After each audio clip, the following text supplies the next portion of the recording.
بسم اللہ الرحمن الرحیم.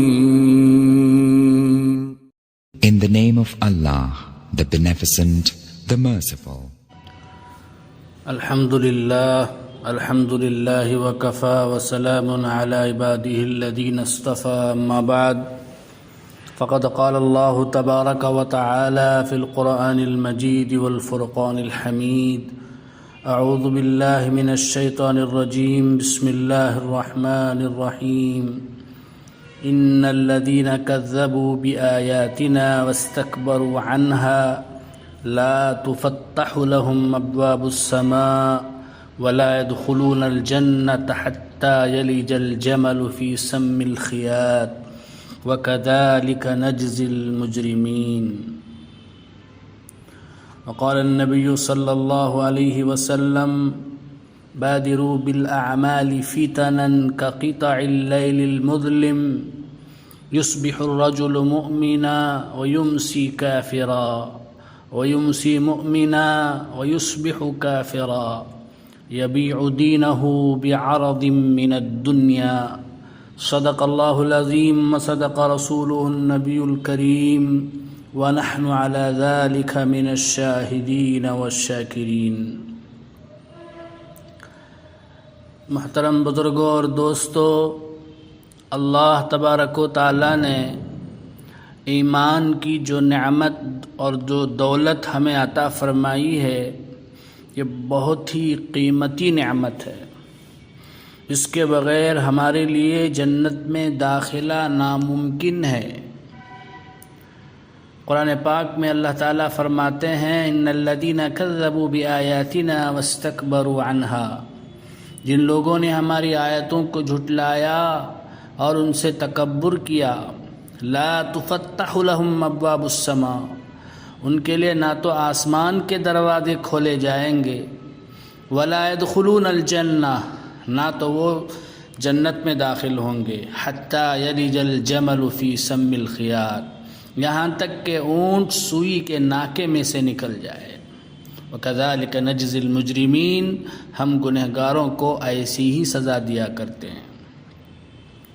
جس طرح سے اونٹ کا سوئی کے ناکے میں گھسنا ناممکن ہے، محال ہے، اسی طرح سے کسی بھی کافر کا، کسی بھی اللہ اور اس کے رسول کے انکار کرنے والے کا جنت میں داخلہ بھی ناممکن ہے. اس لیے ہمیں اپنے ایمان کی مرتے دم تک حفاظت کرنی بے حد ضروری ہے. دوسری طرف اللہ کے نبی صلی اللہ علیہ وسلم نے ہمیں احادیث کے ذریعے سے متنبہ فرمایا ہے کہ قیامت کے قریب بہت سارے فتنے پیش آئیں گے. ان فتنوں میں اپنے ایمان کی حفاظت بے حد ضروری ہے. اس لیے رسول اللہ صلی اللہ علیہ وسلم نے کئی احادیث کے اندر ہمیں ان فتنوں کے متعلق متنبہ کیا ہے. میں نے ابھی ایک حدیث پڑھی مسلم شریف کی.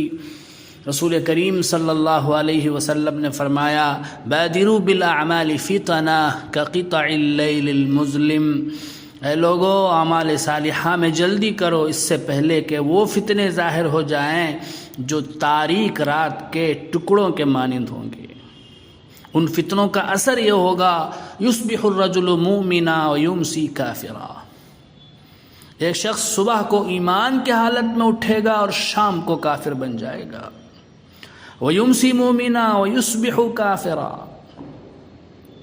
شام کو مومن ہوگا تو صبح کو کفر کی حالت میں اٹھے گا. یبیع دینہ بعرض من الدنیا، اپنے دین اور ایمان کو دنیا کی تھوڑی سی ٹکے کے عوض بیچ ڈالے گا. تو بزرگوں اور دوستو، ہمارے اس زمانے میں بہت سارے فتنے جنم لیے ہوئے ہیں. ایسے ایسے فتنے کہ سب کے سب ہمیں ایمان سے پھیر رہے ہیں. مثال کے طور پر 100 برس پہلے قادیانی فتنہ رونما ہوا.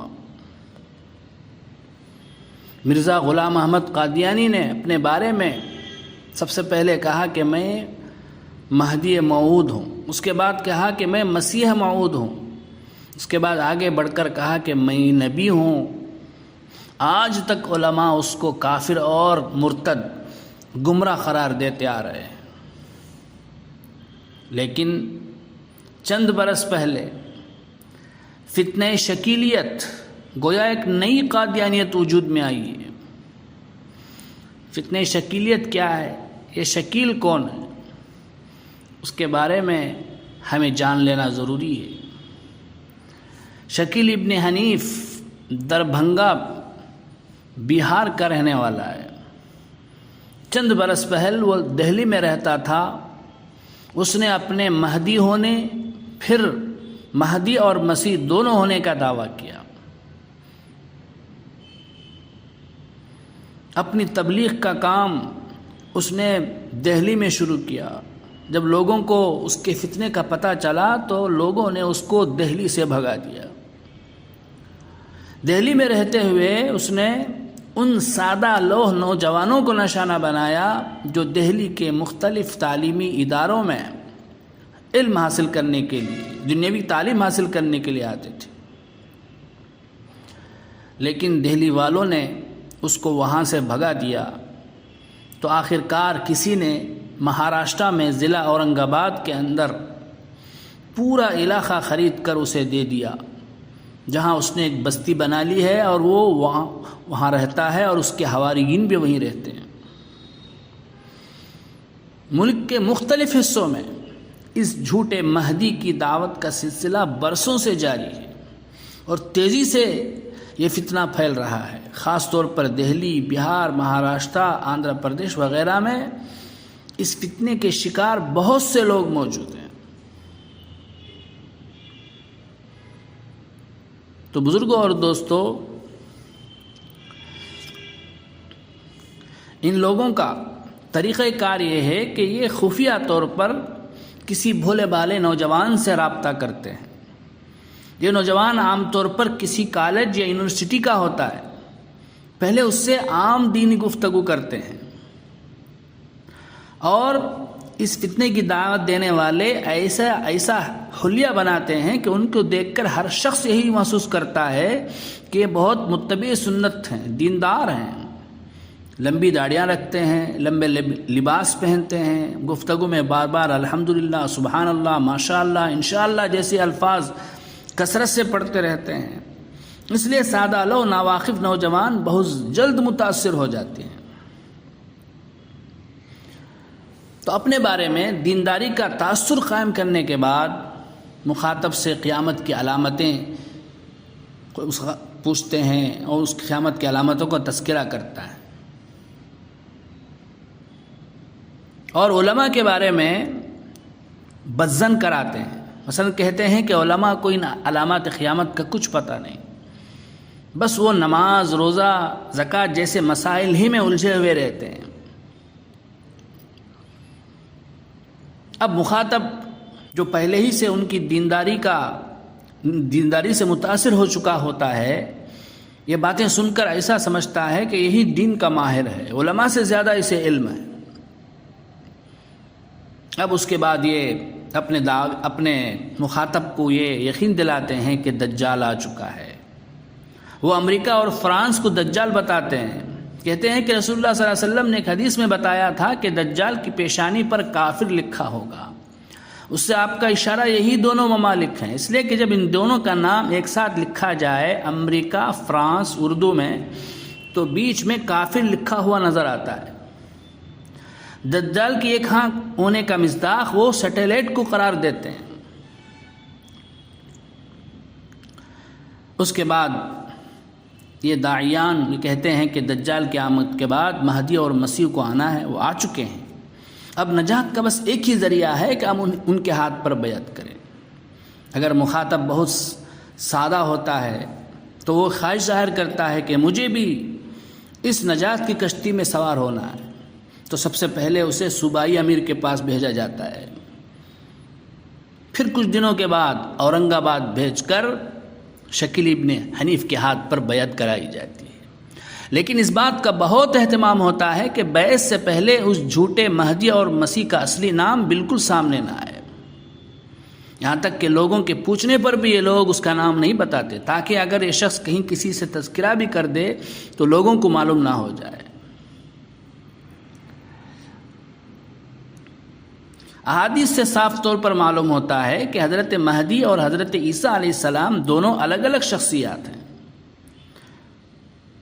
جبکہ شکیل ابن حنیف بیک وقت مہدی ہونے کا، مسیح موعود ہونے کا دعویٰ کرتا ہے، تو یہ بات بھی اس کے جھوٹا ہونے کے لیے کافی ہے۔ حضرت مہدی کے بارے میں حدیثوں کے اندر متعدد علامتیں بیان کی گئی ہیں، ان میں سے ایک علامت یہ کہ حضرت مہدی کا نام محمد ہوگا، ان کے والد کا نام عبداللہ ہوگا، جبکہ شکیل ابن حنیف ہے، محمد ابن عبداللہ نہیں۔ اسی طرح آپ صلی اللہ علیہ وسلم نے صحیح حدیثوں میں بتایا کہ حضرت مہدی آپ صلی اللہ علیہ وسلم ہی کی نسل سے ہوں گے، ان کا سلسلہ نسب حضرت فاطمہ تک پہنچے گا، جبکہ شکیل کا اس خاندان اور نسل سے کوئی تعلق نہیں، وہ تو ہندوستانی نسل کا ہے۔ اسی طرح آپ صلی اللہ علیہ وسلم نے حدیثوں کے اندر یہ بھی بتایا کہ حضرت مہدی سے پہلے دنیا بھر میں ظلم اور ناانصافی کا راج ہوگا، اور وہ ظلم کا خاتمہ کر کے دنیا کے اندر عدل و انصاف کا بول بالا کریں گے، جبکہ شکیل کے دعوی مہدیت کو 10 سے زائد کا عرصہ گزر چکا ہے۔ اس عرصے میں دنیا میں ظلم و انصافی بڑی ہے، کم نہیں ہوئی۔ حدیث سے یہ بھی معلوم ہوتا ہے کہ یہ محمد ابن عبداللہ مہدی کے منصب پر فائز ہونے کے بعد زیادہ سے زیادہ 9 برس رہیں گے، جن میں سے 7 برس وہ حکومت کریں گے۔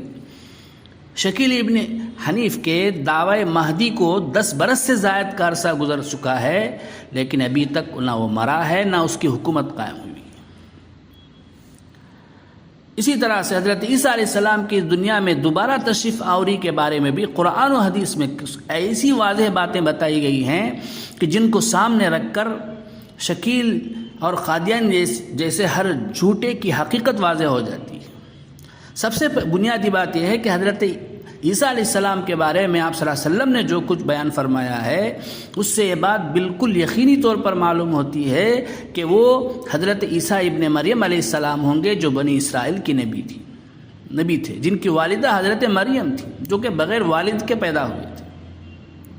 صحیح بخاری اور مسلم جیسی کئی حدیثوں میں ایسی روایتیں بیان کی گئی ہیں جن میں قیامت کے قریب حضرت عیسیٰ کی آمد کا تذکرہ ہے، اور آپ کا نام عیسیٰ ابن مریم ہی ہوگا۔ یہ ساری باتیں صاف احادیث کے اندر بیان کی گئی ہیں، لیکن یہ مہدی اور مسیح ہونے کا دعوے دار شکیل ابن حنیف ہندوستان کے علاقے سے تعلق رکھتا ہے، وہ عیسیٰ ابن مریم نہیں ہے، جو بنی اسرائیل کے نبی تھے، جو بغیر باپ کے پیدا ہوئے تھے، جن کی والدہ کا نام مریم تھا۔ اور احادیث کے اندر حضرت عیسیٰ کے بارے میں دوبارہ آنے کے بارے میں یہ بھی بتایا گیا ہے کہ وہ دمشق کی جامع مسجد کے سفید مینارے سے اتریں گے، جبکہ شکیل ابن حنیف عثمان پور نامی ایک گاؤں میں اپنے والد حنیف کے یہاں پیدا ہوا، آسمان سے نہیں اترا۔ اسی طرح سے صحیح بخاری اور مسلم کی حدیث کے اندر بیان کیا گیا ہے کہ عیسیٰ علیہ السلام جب اتریں گے تو صلیب کو توڑیں گے، خنزیر کو قتل کریں گے، مال و دولت کی ایسی فراوانی ہوگی ان کے زمانے میں کہ کوئی صدقہ قبول کرنے والا نہیں ملے گا۔ لیکن شکیل ابن حنیف نہ تو اب تک حکمران بنا ہے، نہ تو حکمرانی کا کوئی ارادہ رکھتا ہے، وہ تو اورنگ آباد کی ایک بستی میں چھپا بیٹھا ہے، وہاں سے نکلنے کا نام ہی نہیں لیتا۔ اب تک اس نے نہ کوئی صلیب توڑی ہے، نہ کسی عیسائی نے اس کے ہاتھ پر اسلام قبول کیا ہے، نہ خنزیروں کو قتل کیا ہے، نہ اس کے آنے کے بعد مال و دولت کی فراوانی ہوئی ہے۔ قرآن مجید کے اندر سورہ نساء میں فرمایا گیا ہے کہ عیسیٰ علیہ السلام کی وفات سے پہلے تمام اہل کتاب مسلمان ہو جائیں گے، وَإِن مِّنْ أَهْلِ الْكِتَابِ إِلَّا لَيُؤْمِنَنَّ بِهِ قَبْلَ مَوْتِهِ۔ اور شکیل ابن حنیف کے ہاتھ پر اب تک ایک بھی عیسائی شخص مسلمان نہیں ہوا۔ ان کے علاوہ حضرت عیسیٰ علیہ السلام کے بارے میں اور بھی علامتیں پیشین گوئیاں حدیث کی کتابوں میں پائی جاتی ہیں، لیکن قرآن اور صحیح احادیث میں مذکور یہی چند علامتیں شکیل کے دعوے کو جھوٹا ثابت کرنے کے لیے کافی ہیں۔ تو اس لیے بزرگوں اور دوستوں، ہمیں بہت زیادہ چوکنا رہنے کی ضرورت ہے، اپنے کو بھی اس فتنے سے بچانے کی ضرورت ہے، اپنی اولاد کو بھی بچانے کی ضرورت ہے، ہماری نئی نسل کو بھی بچانے کی ضرورت ہے۔ اللہ تعالی ہم تمام کو ایمان پر خاتمہ نصیب فرمائے، صحیح عقائد پر ثابت قدم رہنے کی توفیق عطا فرمائے۔ آمین وآخر دعوانا ان الحمد للہ رب العالمین۔